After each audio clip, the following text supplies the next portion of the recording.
So here's Peter of England, and he's going to talk about the election for 5 minutes. Thank you very much.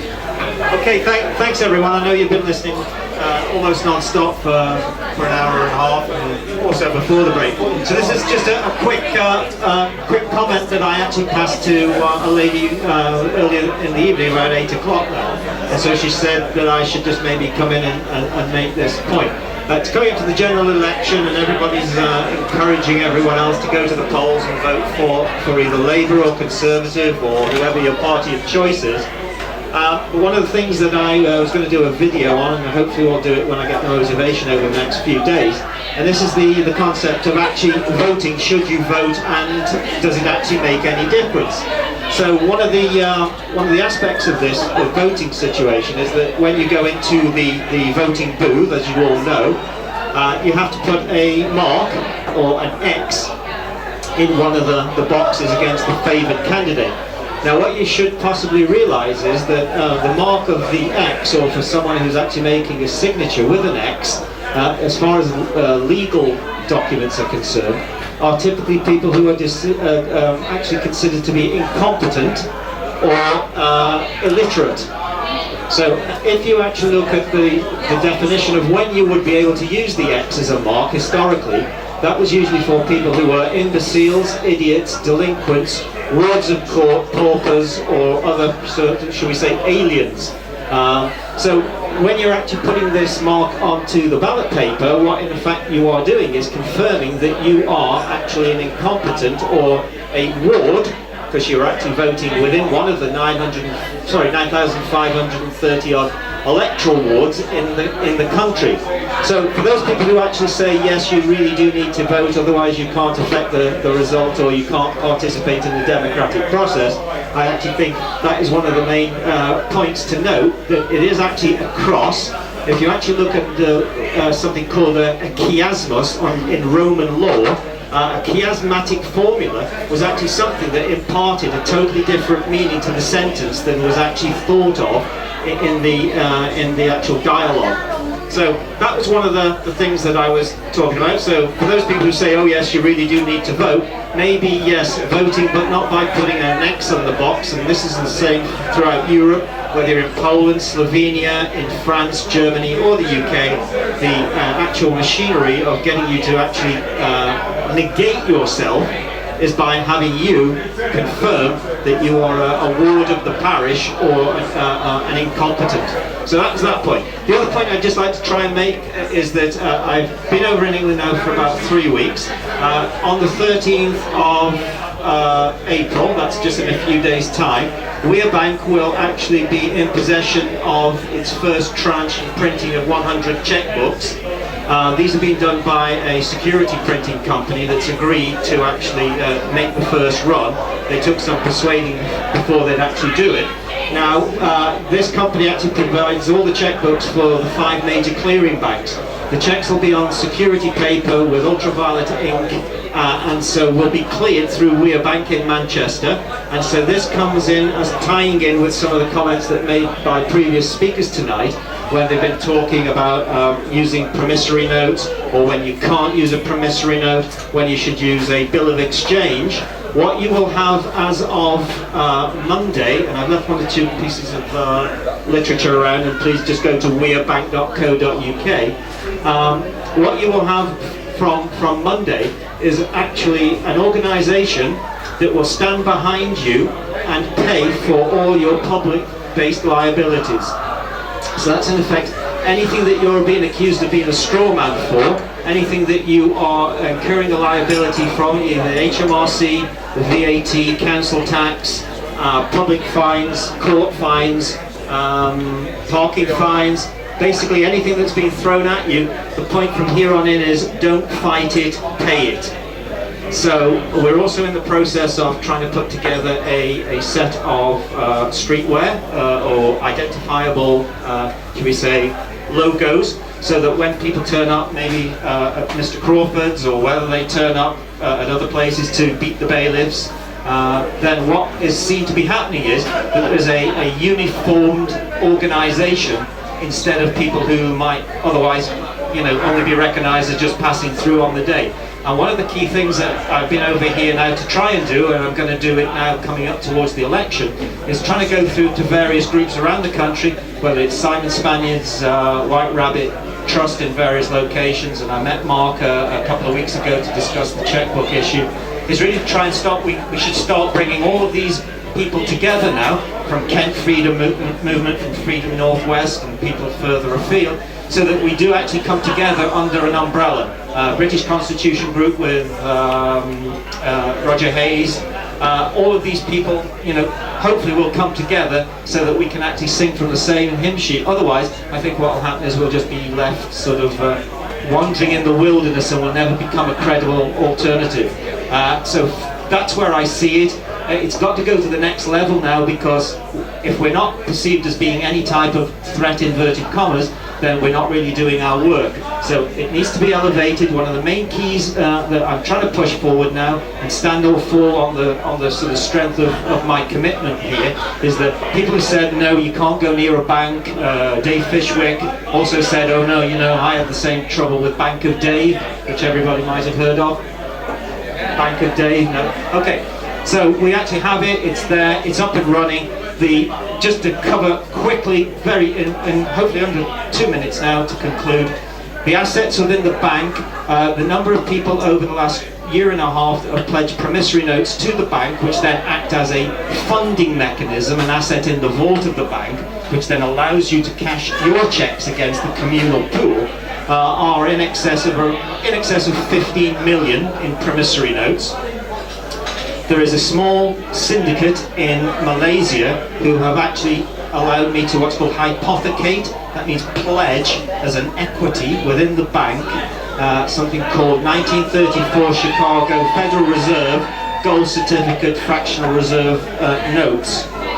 These are typically things that came out of the 1931 and 1933 Gold Confiscation Act in the United States. These are one of the main reasons that John Kennedy got shot in 1963 following what's called the Hilton Green Agreement. So we actually have real physical assets pledged to the bank, and then the final part is under the what's called the Bank of England Q1 quarterly review. In 2014, it states on the front of the document that the general public and the academics have had a misunderstanding of the way money is produced.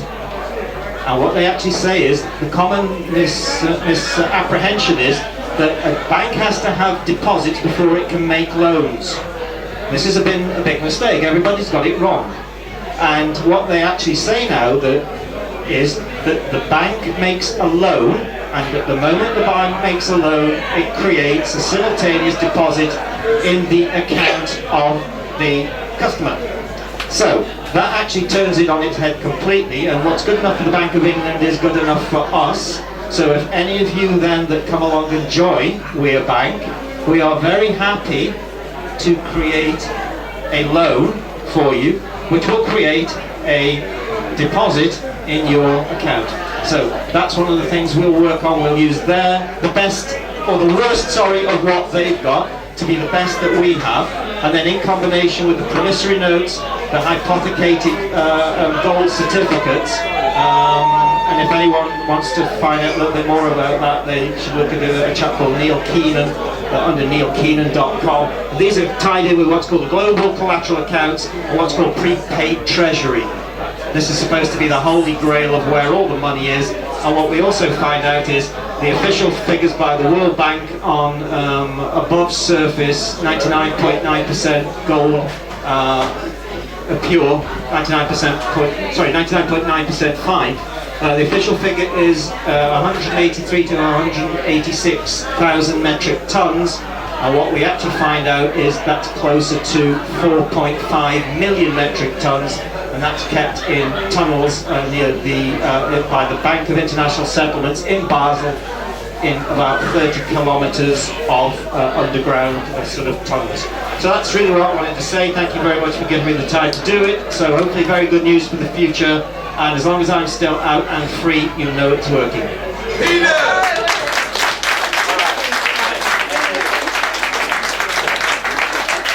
You're under arrest. Right. and I think it's going to be Mr. Taylor who's going to come up, and he's doing a stroke there, so give him a bite. I'll give you everything. Right, big hand for Guy.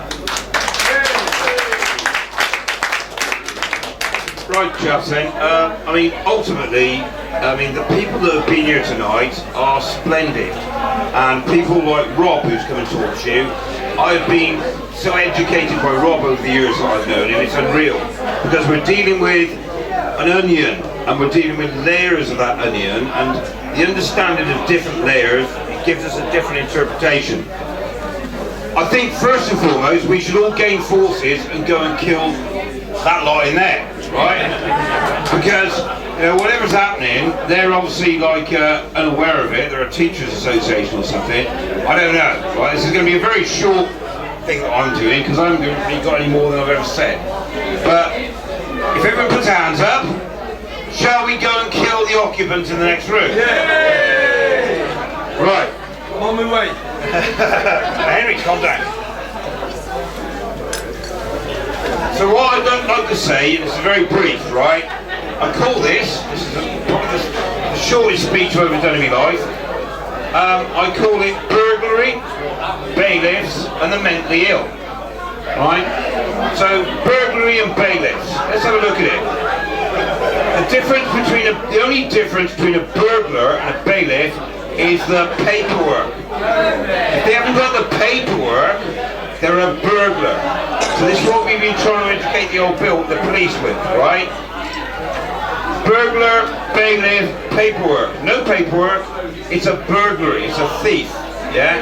And that's what we've got to realise. Everything they use is a statutory instrument, right? So we must engage with the... First thing we want to see is, anytime anybody comes to us, you're a bailiff, right? I want to check your identity. I want to make sure that you're SIA registered, and I want to check the statutory instrument. That's what we're doing with all of these characters. And the police, hopefully, we're picking up on this. Then we're dealing with the mentally ill. And what is the mentally ill, right? I'll tell you what the mentally ill is. If a group of people came to us and said, tell you what, we're all in fancy dress, but we're running the show, and we know we're all talking, you think you're talking English, but we interpret all your words completely differently. They're not English, to us they mean something else, and we're going to give you the law. And please trust me, what we're saying is correct. That's what these clowns are doing to us. This is exactly what they're doing. This is where we've got them. Self-litigants in this country have started to unpick everything that these guys have done. To everybody here, we've all got different opinions and different... Great, keep picking away. We're not going to focus our attention on something that they can barricade. Everybody meets, does what they're doing. Like with Tom and Sue's place. We all get there, and what do? First, we exchange numbers, meet, talk about stuff, yeah? We're gaining in numbers every day. This lot is shitting himself. And I mean that, you know, I had a guy the other morning, my phone line went out on Monday because of the wind.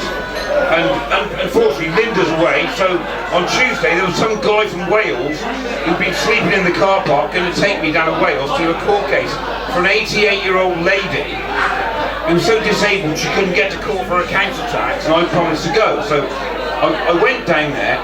When I went in there, it's them and us. They know what we're saying is right. They don't want us engaging with them, right, okay? But look, right is might, and we have got the right. And in this country, let me tell you now, everybody is waking up. You guys, right, okay, have woken up a lot more than other people, right? But everybody knows, there's things going wrong all the fucking all the time, right? Things are coming into the event horizon, right? People are getting bailiff letters, etc., etc. They've got no authority, they can't do what they do under law. Never mind, now we're examining, they can't do it legally. We're examining it so they can't do it legally, never mind lawfully. So we're taking it all apart. And our numbers are gaining. Unfortunately tonight, like, it sounds like the EastEnders and, you know, Coronation Street out there. But that's nobody's fault, right? We should have had a half-K rig or something here where we would have overwhelmed them. But unfortunately it hasn't happened, right? But we're hearing numbers, talk to everybody, meet everybody, exchange numbers. We are winning. We are winning. We are winning. They're creating more rules, more regulations, more red tape, which we can trip them up with every day of the week. We're winning this battle, and we will continue to win this battle, because ultimately we're right. And we're going to be on the right side of history. We ain't going to be on the wrong side of history. We're going to be on the right side of history. And that's why all of you here today are here. You've heard wonderful people talking about all the stuff tonight. And listen, it's onwards and upwards. Let's get it going. This is going to be our year. We're going to kick ass of these shitheads.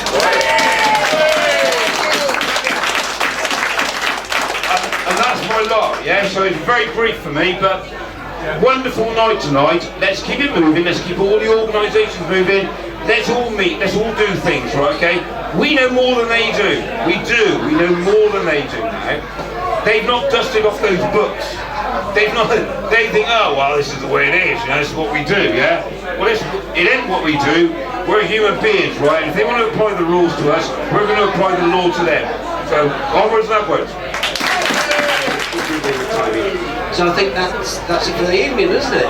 Yeah, so I'd like to thank everybody that's come along, especially all you people. Who would have thought this on the 23rd of July, a year ago, that this would happen? Mark saying him, but basically this is absolutely... Oh, I tell a lie. There's somebody who's going to say a few words, and it's Wendy. It's about Melanie. So, are you ready? Okay. Here she is. An applause for Wen.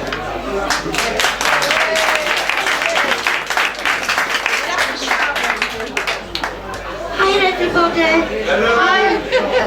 I'm a supporter of Melanie Shaw.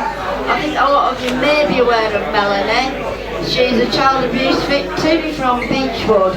I first became aware of Melanie on the 9th of July through the UK column when she first disappeared. And then on the 12th of July, she was actually believed, the news article went out, she was believed to be in Peterborough jail. Now, you're looking at the lady that lives a mile and a half away from Peterborough jail. Before the news programme had finished, I was on the phone. They wouldn't admit Melanie was there, they just said, well, write to her. So I did, that was the Monday. Saturday, I got a letter back. So I had that up on all the Facebook pages and gave it to Brian to put the number out for everybody. And Melanie wrote loads of letters, she got lots of letters, and she wrote to everybody possible. We attended a court case, which was a fallacy. The judge told the jury that Operation Daybreak was a figment of Melanie's delusions. Originally, the shed she burnt down on 3 different nights. We're not sure which, plus there was no evidence in the fire brigade log, no evidence provided at court, yet Melanie was forced to accept the judge's ruling from a psychiatrist that had seen her for 1 hour in Peterborough jail, as opposed to her own psychiatrist, who's known her for 15 years. And she had to accept that she didn't have PTSD, she was delusional. And by accepting that, she got 3 years probation instead of 4 years in jail. Since she came out of jail, she's been harassed one way and another. Her doors were put through. She's ended up being taken to the Nottingham hospital. The police tried to have a section. They sent her out after 48 hours. And then eventually, she disappeared again. We found out she was back in Peterborough. Nobody knew the charges. The first time she was in court this time, which was beginning of February, I think. Yes, beginning of February. Nobody knew she was going to be in court, so there was nobody there. She was then due in court on the 27th of February. and we put a call out for people to attend. But at the same time, her solicitor, who she doesn't want, actually put a Twitter message out that she would not be in court in person, it would be a video link. But we still came up from Peterborough because we were going to miss a chance to let Melanie see people here. People have written to Melanie. Over 500 people that I am aware of have written to Melanie this time. Nobody has received a letter back until I started telling people to do the letters registered, because then they had to be signed for. Then suddenly one letter arrived at UK Column begging for help. Nothing else since. The judge on the 27th of February told Melanie that, he said she, first of all, she was accused of sending messages, false messages, and she was also accused of holding a gentleman, Tony Cranbourne, against his will. We've now found out this Tony Cranbourne is a paramedic, and we believe that all that happened, Melanie, in a very upset state, was talking to him all the way through the door, because he has not brought the charges, somebody else has. In the courtroom on the 27th, he very kindly put Melanie in courtroom 4, where you cannot see the dock from the public area. So I actually got into trouble for sticking my head round and was told to sit down by the judge. But at least Melanie knew we were there for her. And she was remanded back, and the judge was saying, well, he was a QC, I believe, he was saying he wanted her back in court after a medical test that he would order, he would say he was doing them. And he was trying to work a date out when up popped the clerk of the court, and we heard him saying, Judge Pert wanted her back in front of him. So now she's up on May the 18th in front of Judge Pert. She was also in court last week that nobody knew about, and she was ordered to accept the solicitors she'd previously sacked, else she would be found incompetent. So this Sunday, on the 5th of April, Easter Sunday, in Peterborough, where we have the last vigil, we are having speakers, including Nigel from White Flowers, Nicky Summers is coming down to speak, Mandy Coupland's coming down from the Cans Child Amusement Stop Nottingham. I shall be speaking. I've been promised that Belinda Mackenzie will come up. So we've got quite a few speakers. After the speeches we're going to go around once again to Bakerfield outside Peterborough Prison. And hopefully when we go around the side, she will get to see us from her cell, because nobody yet has received a letter from Melanie. So she doesn't even know she's got this support. So if anybody that can make Peterborough on Sunday, Cathedral Square in the centre of Peterborough, join us, or about 2 o'clock outside Peterborough Jail on Bakersfield. 12 o'clock in Cathedral Square, about 2 o'clock on Bakersfield, outside the prison. I don't think I've got anything to say. Anybody else? I've tried to put leaflets on every table, that, you know, Melanie's got to be supported. Thank you. Thank you.